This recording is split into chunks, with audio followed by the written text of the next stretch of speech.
สวัสดีทุกคนวันนี้เป็นทหารน้อยกำลังเกี่ยจีเมืองหน้าอันป้องกัน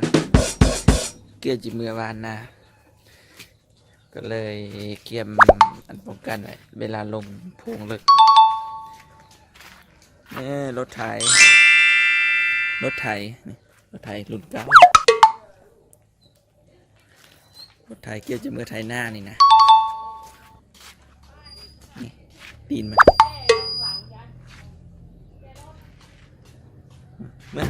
เมื่อเห็ดหน้าเมื่อวานหน้าเมื่อลงนาโพงกันเลยทุกคนเกี่ยวจะมือแล้วนี่ทรายหรอกเบื้องหน้าเด้อมื้อนี้นะตัวเกี่ยวจะมือแล้วมันนี่เก็บจีติดจากรถแล้วก็เมื่อพอหน้าก็จะทายสติเล็กตีนี่เล็กแล้วก็จะลงหน้าเลยลงหน้าโพงไปได้นั้นไปเป็นขั้นตอนการเห็นหน้าของข้าพระเจ้าเลยเด้อมื้อนี้จะพาไปรีวิวทงหน้าครับไปกันเลยเนี่ยอุปกรณ์กันฝนกันแดดจักรรถเกี่ยวจีเมืออันสำหรับติดจักรแน่ติดจักรรถก่อนเกี่ยวจีเมือ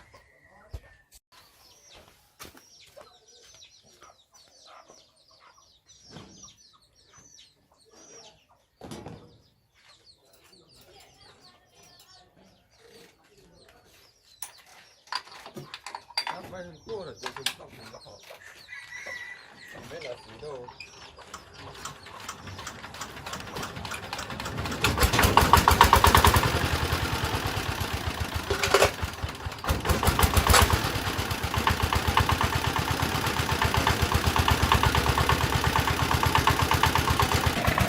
เกี่ยวกับขับรถนะบอกกันหน้าเด้อเจฮอตหน้าเนี่ยนี่หน้าเป็นตัวเพื่องจะเอารถลงไป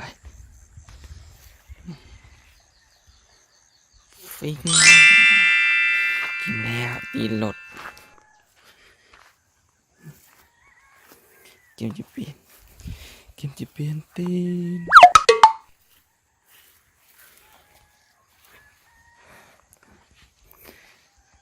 ครบทุกอย่าง